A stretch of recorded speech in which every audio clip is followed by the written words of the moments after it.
तो दोस्तों, क्योंकि सास भी कभी बहू थी सीरियल के आज के एपिसोड की शुरुआत होती है वहीं से, जहां नकुल वैष्णवी से कहता है कि वो इतने सालों तक सिर्फ इसीलिए रुका रहा क्योंकि वो उससे प्यार करता है। लेकिन अब उसे लगता है कि सही समय आ चुका है और उन्हें घर पर सभी को अपने रिश्ते के बारे में बता देना चाहिए। इतना कहकर नकुल वैष्णवी का हाथ पकड़ता है और उससे एक बार प्लीज कहकर अपनी बात मानने के लिए कहता है। तो आखिरकार वैष्णवी भी तैयार हो जाती है और कहती है कि ठीक है, लेकिन सबसे पहले वो अपनी काकी से बात करेगी, उसके बाद ही वे देखेंगे कि आगे क्या और कैसे करना है। इस पर नकुल को इस बात की चिंता होती है कि आजकल तुलसी किस मूड में है, ये किसी को समझ नहीं आ रहा। ऐसे में वो उनके रिश्ते के बारे में सुनकर किस तरह रिएक्ट करेंगी, कुछ भी कहना मुश्किल है। लेकिन वैष्णवी फिर भी अपनी बात पर कायम रहती है। वो नकुल से कहती है कि पहले उसे काकी को सब कुछ बताने दिया जाए, उसके बाद दोनों मिलकर आगे का फैसला करेंगे। साथ ही वो नकुल से प्रॉमिस लेती है कि जब तक उसकी काकी से बात नहीं हो जाती तब तक वो घर में किसी से भी उनके रिश्ते का जिक्र नहीं करेगा। इस पर नकुल भी उसकी बात मान लेता है।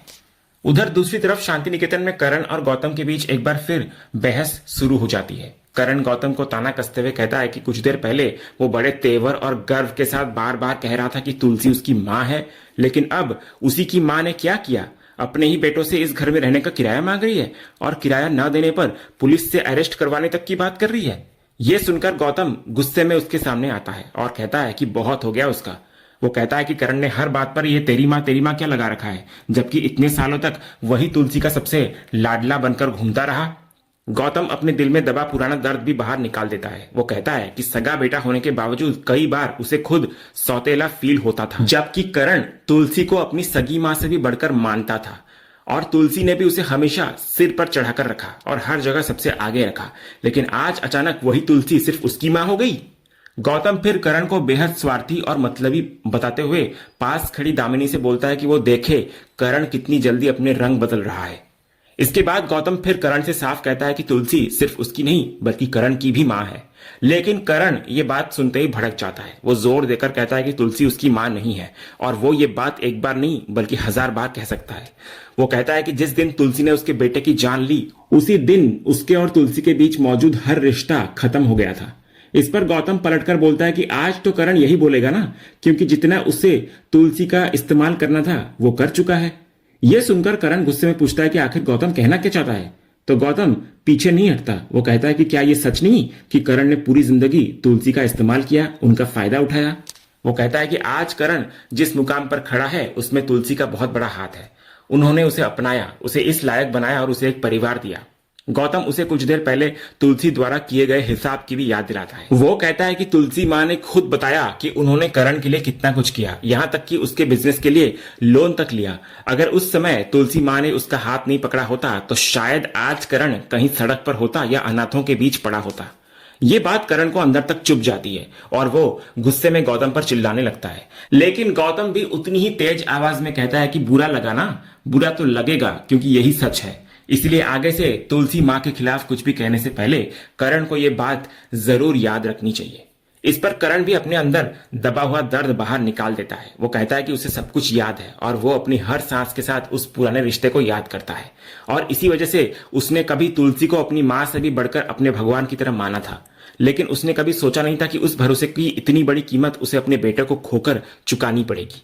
नंदिनी तुरंत करण को रोकते हुए पूछती है वो कैसी बातें कर रहा है। इस पर करण गौतम की तरफ इशारा करके कहता है कि जब वो उस पर ऐसे आरोप लगाएगा तो वो चुप कैसे रहेगा। करण कहता है क्या उसने सच में तुलसी को यूज किया था। वो कहता है तुलसी को सिर्फ एक बार उसको बुलाना पड़ता था और वो उनकी हर बात मानने के लिए तैयार हो जाता था, चाहे वो यूएस में हो, कनाडा में हो या लंदन में। तुलसी की एक आवाज पर वो सब कुछ छोड़कर दौड़ा चला आता था और आज गौतम उसी पर आरोप लगा रहा है कि उसने तुलसी का इस्तेमाल किया। तभी नंदिनी करण को वहां से ले जाने की कोशिश करती है, लेकिन करण जाने से इनकार करता है। वो दोबारा गौतम की तरफ उंगली उठाकर कहता है कि जो कहना है कहे, साफ साफ कहे। फिर गुस्से और दर्द में करण बोलता है कि ठीक है, मान लिया उसने तुलसी को यूज किया और मान लिया कि वो बुरा है और शायद दुनिया का सबसे बुरा इंसान भी वही है, लेकिन कम से कम उसने किसी का मर्डर तो नहीं किया, उसने किसी की जान तो नहीं ली ना। गौतम फिर भी अपनी बात पर कायम रहता है और कहता है कि इन सब बातों से सच नहीं बदल जाएगा। तुलसी करण की मां थी, आज भी है और हमेशा रहेंगी। यह सुनकर करण हल्की मुस्कान के साथ गौतम की तरफ देखता है और कहता है वो आज इतनी आसानी से यह बात बोल सकता है क्योंकि तुलसी ने उसके बेटे को नहीं मारा। जिस बेटे की जान गई वो करण का बेटा था, गौतम का नहीं। करण की ये बात सुनते ही गौतम आग बबूला हो जाता है और गुस्से में उसकी तरफ बढ़ता है। दामिनी तुरंत बीच में आकर उसको रोकने की कोशिश करती है। इधर करण कहता है कि अब गौतम को बुरा लगा ना, और लगना भी चाहिए, इसलिए अगली बार तुलसी को उसकी मां कहने से पहले गौतम को यह बात जरूर याद रखनी चाहिए। इसके बाद करण सवाल करता है कि क्या कोई मां अपने ही बेटे से अपने घर में रहने का किराया मांगती है, और क्या कोई मां अपने बेटे को पुलिस से अरेस्ट करवाने की धमकी देती है। इस पर गौतम भी तुरंत पलटकर पूछता है कि क्या कोई बेटा अपनी मां के घर को उनकी परमिशन के बिना 2 हिस्सों में बांट देता है। इसके बाद गौतम घर के पार्टीशन की पूरी गलती करण पर डालते हुए कहता है कि उसने कितनी बार कहा था कि पार्टीशन डीड सबमिट कर देनी चाहिए, म्यूनिसिपल टैक्सेस अलग करवाने चाहिए और इनकम टैक्स डिपार्टमेंट को भी इन्फॉर्म करना चाहिए कि अब इस घर के 2 लीगल हिस्से हैं। लेकिन करण ने किसी की नहीं सुनी और वही किया जो उसे सही लगा, क्योंकि वो हमेशा खुद को सबसे ज्यादा समझदार और महान जो समझता है। करण तुरंत उसको चेतावनी देता है कि वो इस मुद्दे पर ज्यादा आगे न जाए, क्योंकि इस गलती के लिए सिर्फ वही जिम्मेदार नहीं है। वो गौतम को याद दिलाता है कि घर के 2 हिस्से तो उसे भी चाहिए थे। अगर करण ने पार्टीशन डीड सबमिट नहीं की तो गौतम ने भी तो नहीं की ना। वो कहता है कि जबकि गौतम खुद एक वकील है और इन सारी लीगल फॉर्मेलिटीज को करण से कई बेहतर समझता है, फिर उसने खुद ये सब क्यों नहीं किया। करण साफ कहता है कि इस गलती के लिए जितना वो जिम्मेदार है उतना ही गौतम भी है। इसके बाद वो ताना मारते हुए गौतम से कहता है कि अब जैसा तुलसी कह रही है वैसा ही करे, वो इस घर में रहने का रेंट भी भरे और साथ में अंबा निवास में चल रहे होटल का रेंट भी देता रहे। इतना बोलकर करण गुस्से के मारे वहां से चला जाता है। दूसरी तरफ गौतम और दामिनी भी वहां से चले जाते हैं, लेकिन नंदिनी वहीं खड़ी रह जाती है। दोनों भाइयों के बीच बढ़ती नफरत और टूटते रिश्तों को देखकर उसके मन में सिर्फ एक ही पछतावा रह जाता है। वो सोचती है कि उससे बहुत बड़ी गलती हो गई। अगर उसने 10 साल पहले ही सच बता दिया होता तो शायद आज ये घर और ये रिश्ते इस तरह नहीं टूटते। फिर उसके मन में एक दर्द भरा सवाल निकलता है कि आखिर आपने मुझे वो कसम क्यों दी थी माँ। दूसरी तरफ करण गुस्से के मारे अपने कमरे में आता है और नंदिनी के सामने अपना सारा गुस्सा निकालते हुए कहता है कि उसने पहले ही मना किया था कि उस औरत को इस घर में मत आने देना, लेकिन आखिर वो ही हुआ जिसका उसे डर था। उसके मुताबिक इस पूरे मामले की शुरुआत गौतम से हुई। अगर गौतम बा की प्रॉपर्टी पर होटल नहीं खोलता, वहां शराब नहीं परोसी जाती, तो तुलसी को शांति निकेतन लौटने की वजह ही नहीं मिलती। तभी नंदिनी उसको शांत करने की कोशिश करती है, लेकिन करण के लिए इस समय अपने गुस्से को रोकना मुश्किल होता है। उधर गौतम भी अपने कमरे में पहुंचकर दामिनी के सामने इस पूरे हालात के लिए करण को जिम्मेदार ठहराता है। दामिनी पूछती है आखिर इसमें करण ने क्या किया, तो गौतम कहता है कि घर के बीच लकीर उसी ने खींची थी। उसी बंटवारे को देखकर मां का गुस्सा भड़का और अब उसका असर उनके होटल तक पहुंच गया।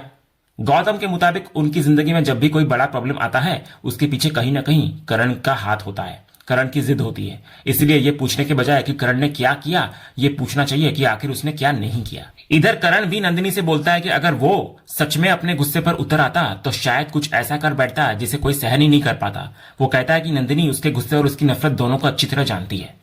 करण के लिए सबसे बड़ा दर्द यही होता है कि जिस औरत को वो अपने बेटे की मौत का जिम्मेदार मानता है, आज वही उसके सामने उसी घर में रह रही है। वो कहता है कि 10 साल तक उसने हर दिन खुद से यही वादा किया था कि कम से कम अपने बेटे को इतना इंसाफ जरूर देगा कि उसके कातिल की परछाई तक इस घर में पड़ने नहीं देगा।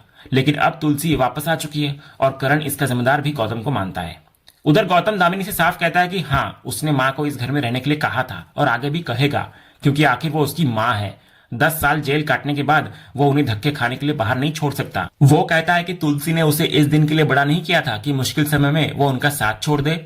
गौतम को लगता है कि करण ने बहुत आसानी से तुलसी के सारे एहसान भुला दिए हैं, लेकिन वो करण की तरह बेगैरत नहीं बन सकता।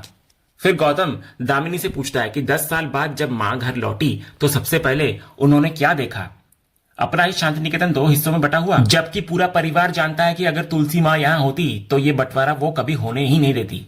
गौतम के मुताबिक करण ने अपनी जिद से खुद प्रॉब्लम्स क्रिएट की और अब उसकी कीमत पूरे परिवार को चुकानी पड़ रही है। इधर करण भी लगभग यही मुद्दा नंदिनी के सामने अपने नजरिए से रखता है। वो कहता है कि उसके लिए तुलसी इस घर में रहने लायक नहीं है, क्योंकि वो उन्हें अपने बेटे की मौत का जिम्मेदार मानता है। लेकिन गौतम ये बात समझना ही नहीं चाहता। उधर गौतम भी दामिनी के सामने ठीक यही कह रहा होता है कि अब करण अपनी जिद का नतीजा भुगतेगा। उसने कई बार कहा था कि पार्टीशन डीड सबमिट करके घर के दोनों हिस्सों को लीगली अलग कर देना चाहिए, म्यूनिसिपल टैक्सेस अलग होने चाहिए थे और इनकम टैक्स डिपार्टमेंट को भी इसकी जानकारी दी जानी चाहिए थी। लेकिन करण को शायद लगा कि घर के बीच एक काली टेप चिपका देने से कानून भी मान लेगा कि शांति निकेतन के 2 लीगल हिस्से हो चुके हैं। तभी दामिनी उसे शांत होने के लिए कहती है, लेकिन गौतम का गुस्सा कम नहीं होता। वो कहता है कि करण की गलती की सजा अब सबको मिल रही है। करण को उसकी बात माननी चाहिए थी, क्योंकि आखिर वो एक लॉयर है। इधर करण भी गौतम की वकालत पर सवाल करते हुए नंदिनी से कहता है कि वो सिर्फ नाम का लॉयर है। अगर पेपर वर्क इनकम्प्लीट था तो उसे पूरा करवाना किसकी जिम्मेदारी थी। करण मानता है कि घर के बीच लकीर उसने खींची थी, लेकिन गौतम ने भी उस बंटवारे को स्वीकार किया था। वो नंदिनी से पूछता है कि क्या गौतम इसके लिए राजी नहीं था। नंदिनी हाँ में सिर हिलाती है तो करण बोलता है, फिर गौतम आज सबके सामने सिर्फ उसे ही क्यों दोष दे रहा है? होटल खोलना हो, पार्टी करनी हो और बड़े फैसले लेने हो तो गौतम सब कर सकता है, लेकिन पार्टीशन के लीगल पेपर्स पूरे करवाना उसे याद नहीं रहा। उधर गौतम का कहना होता है कि असली सवाल पेपर वर्क का नहीं बल्कि यह है कि बंटवारा हुआ ही क्यों, और उसकी नजर में इसकी शुरुआत करण की जिद से हुई थी। लेकिन करण भी मानने को तैयार नहीं होता। इधर वो कहता है कि गौतम खुद भी शुरू से बंटवारा चाहता था, वो उसकी असलियत अच्छी तरह जानता है। वो कहता है कि खुद कुछ खास कमा नहीं पाया वो, इसलिए प्रॉपर्टी पर होटल खोल लिया। करण को इससे कोई फर्क नहीं पड़ता कि गौतम अपने बिजनेस के साथ क्या करता है, लेकिन घर के लीगल पेपर संभालना एक लॉयर होने के नाते उसकी जिम्मेदारी थी। उधर गौतम बोलता है कि यह उसकी जिम्मेदारी कैसे हो सकती थी जब जरूरी डॉक्यूमेंट्स करण के पास थे। और इधर करण नंदिनी से बोलता है कि अगर डॉक्यूमेंट्स उसके पास थे तो गौतम मांग लेता, वो उसको दे देता। अब हालात बिगड़ने के बाद सबके सामने उसे सुनाने का क्या मतलब है? वहीं इधर गौतम इस बात से परेशान होता है कि करण के गुस्से और उकसावे का नतीजा अब उसे भी भुगतना पड़ रहा है। उसे यकीन नहीं होता कि उसकी अपनी माँ उससे घर में रहने का किराया मांग रही है। इधर करण भी नंदिनी के सामने गुस्से में कहता है कि वो उस औरत को किराया कैसे दे सकता है जिसे वो अपने बेटे की मौत का जिम्मेदार मानता है। नंदिनी जब तुलसी को मां कहकर कुछ समझाने की कोशिश करती है तो करण उसको रोककर साफ कहता है कि तुलसी अब उसकी मां नहीं है और वो उन्हें घर के फैसले लेने का कोई अधिकार नहीं देता। नंदिनी उसको याद दिलाती है कि कानूनी तौर पर तुलसी ही शांति निकेतन की मालकिन है। इस पर करण और भड़क जाता है और गौतम पर ताना मारते हुए कहता है कि घर में एक नकारा लॉयर ही काफी है जिसके सब्जेक्ट यानी कानून में आज पूरा परिवार फेल हो रहा है, तो नंदिनी भी ये कानून की बातें ना करे। उधर गौतम भी दामिनी से शिकायत करता है कि करण हर गलती का जिम्मेदार उसको ठहराता है, जबकि उसने पहले ही कई बार वार्निंग दे रखी थी कि बिना लीगल पार्टीशन के आगे प्रॉब्लम होगी। दामिनी समझाती है कि दोनों इस समय गुस्से में एक दूसरे को ब्लेम कर रहे हैं और कुछ नहीं। उधर नंदिनी करण को समझाती है कि मामला इतना सिंपल नहीं है, लेकिन करण के मुताबिक अगर तुलसी घर वापस नहीं आती तो आज ये सब नहीं होता। वहीं गौतम का मानना होता है कि तुलसी कोई तमाशा करने नहीं आई थी। करण ने ही शुरुआत में उनके साथ बुरा व्यवहार किया, वो तुलसी के पौधे को लेकर, और हर एक्शन का रिएक्शन होता है। वैसे भी शांति निकेतन तुलसी का घर है और उस पर उनका पूरा हक है। इधर करण सवाल करता है कि क्या उसे यह तय करने का भी अधिकार नहीं कि उसकी फैमिली और उसके बच्चे किसके साथ रहेंगे। आखिर में वो साफ कहता है कि तुलसी को इस घर में रहना है तो रहे, लेकिन उसके लिए अब उनका कोई अस्तित्व नहीं है और वो उसके लिए एग्जिस्ट ही नहीं करती। वहीं दूसरी तरफ गौतम कहता है कि करण के लिए मां एग्जिस्ट करे या ना करे, लेकिन उसके लिए तुलसी हमेशा उसकी मां रहेंगी। हालांकि वो ये भी मानता है कि अपने ही बेटों से किराया मांगकर तुलसी ने ठीक नहीं किया। दूसरी तरफ शोभा गायत्री के लिए चाय लेकर आती है। चाय देखते ही गायत्री मजाक में कहती है कि चाय तो गर्म है, लेकिन आज उससे भी ज्यादा गर्म तेरी मां निकली। ये सुनकर शोभा भी हंस पड़ती है और कहती है कि मम्मा ने आज जिस अंदाज में घर में एंट्री ली, उन्होंने तो आते ही सबकी सिट्टी पिट्टी गुल कर दी। नीचे इतनी तेजी से सब कुछ हुआ कि उसे अभी तक समझ नहीं आ रहा कि आखिर हुआ क्या। गायत्री कहती है, जो भी हुआ अच्छा ही हुआ, तुलसी के घर लौटने से अब उम्मीद है कि शांति निकेतन भी दोबारा संभल जाएगा। शोभा कहती है उसको सबसे ज्यादा मजा इस बात से आया कि मम्मा ने किसी को सोचने या संभलने का मौका ही नहीं दिया, जो कहना था सीधे कहती चली गई। लेकिन असली मजा तो तब आया जब उन्होंने दोनों भाइयों से घर का किराया मांग लिया। ये बात याद करके शोभा और गायत्री दोनों हंसने लगती है। गायत्री भी कहती है कि उस समय वो खुद हैरान रह गई थी कि तुलसी अपने ही बच्चों से किराया मांग रही है। वहीं शोभा को तो एक पल के लिए यकीन ही नहीं हुआ कि ये उसकी वही पुरानी मम्मा है। फिर दोनों तुलसी के बदले हुए अंदाज की बात करती है। शोभा को तुलसी की वो बात याद आती है कि पहले तुलसी कंस्टेंट थी लेकिन अब इंस्टेंट हो गई है। वो हंसते हुए कहती है कि इस समय दोनों भाइयों का बीपी जरूर बढ़ा हुआ होगा। लेकिन गायत्री इस पूरे मामले को अलग नजरिए से देखती है। उसको लगता है कि शायद तुलसी ने यह सब सोच समझकर किया है, क्योंकि करण और गौतम सालों से एक दूसरे के खिलाफ खड़े हैं। दोनों न एक दूसरे की बात सुनते हैं न समझते हैं, और जब आमने सामने आते हैं तो सिर्फ झगड़ा होता है। ऐसे में अगर दोनों का गुस्सा एक ही इंसान पर आ जाए तो शायद उसी गुस्से के बहाने दोनों फिर एक दूसरे के करीब आ जाएं। ये सुनकर शोभा हैरानी से पूछती है कि क्या मम्मा जानबूझकर दोनों भाइयों के सामने खुद को विलन बना रही है। तो गायत्री कहती है ऐसा हो सकता है, क्योंकि बिना किसी बड़ी वजह के तुलसी इतना बड़ा कदम नहीं उठाएगी। गायत्री फिर कहती है कि पहले वाली तुलसी सबको प्यार से समझाती थी, लेकिन अब वाली तुलसी सिर्फ समझाएगी नहीं बल्कि जरूरत पड़ी तो सबको सुधारेगी भी।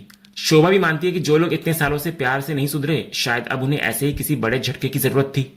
इसके बाद गायत्री भावुक होकर बा और सविता को याद करती है। वो याद करती है कि वे जहां भी होंगी तुलसी को वापस घर में देखकर बहुत खुश होंगी। खासकर सविता दीदी तो जरूर गर्व से कह रही होंगी कि देखो मेरी तुलसी वापस आ गई, जो जितने हक से डांटती है उतने ही दिल से प्यार भी करती है। शोभा कहती है कि इस बार मम्मा सिर्फ घर संभालने नहीं बल्कि इस बिखरे हुए परिवार को दोबारा एक करने लौटी है। फिर शोभा अपने दिल की बात बताते हुए कहती है कि वो मम्मा से बहुत नाराज थी। जो कुछ हुआ उसकी वजह से नहीं, बल्कि इसलिए क्योंकि इतने सालों में मम्मा ने उससे एक बार भी बात नहीं की। तो गायत्री उसको समझाती है कि उस समय हालात ही ऐसे थे और उसे इस बात को दिल से नहीं लगाना चाहिए।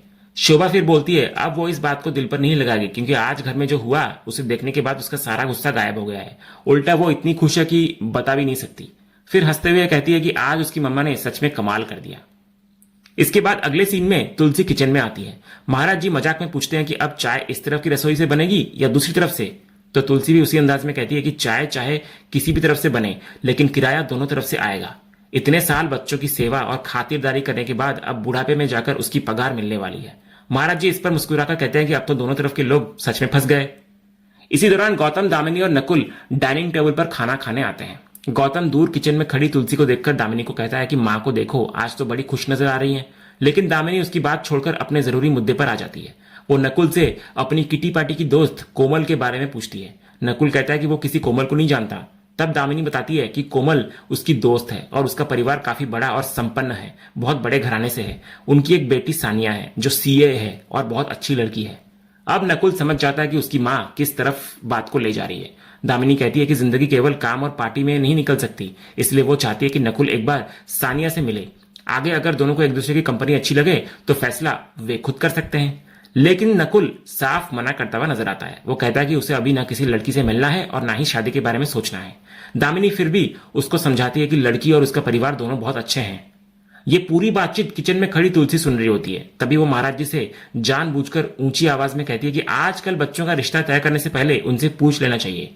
क्या पता जिस जगह माता पिता रिश्ता जुड़ने की सोच रहे हो वहां बच्चे का मन ही ना हो, और ये भी तो हो सकता है कि उसकी लाइफ में पहले से कोई और मौजूद हो। इसलिए आजकल ऐसी बातों की थोड़ी जांच पड़ताल कर लेना जरूरी है। तो तुलसी की ये बात सुनते ही गौतम सीधे नकुल से पूछता है कि क्या उसकी लाइफ में कोई और है। ये सवाल सुनकर नकुल को तुरंत वैष्णवी से किया हुआ वादा याद आ जाता है, जहां उसने कहा था कि वो उनके रिश्ते के बारे में कुछ न बताए घर पर जब तक वो तुलसी से बात न कर ले। इसलिए नकुल इधर बात को संभालते हुए कहता है कि अगर उसकी जिंदगी में कोई होता तो वो खुद बता देगा। दामिनी तुरंत इसका मतलब निकालती है कि जब कोई है ही नहीं तो सानिया से मिलने में क्या परेशानी है। लेकिन इस बार नकुल फिर चिढ़ जाता है। वो साफ कहता है कि उसे ना किसी से मिलना है और ना अभी शादी करनी है। उसको समझ नहीं आता कि घर वाले बार बार टाइम पास करने के लिए उसकी शादी के पीछे क्यों पड़ जाते हैं। इतना बोलकर नकुल वहां से उठकर निकल जाता है। लेकिन दूर खड़ी तुलसी चुपचाप नकुल का पूरा व्यवहार देख रही होती है। और इसी सीन के साथ आज का यह एपिसोड यहीं पर खत्म होता है।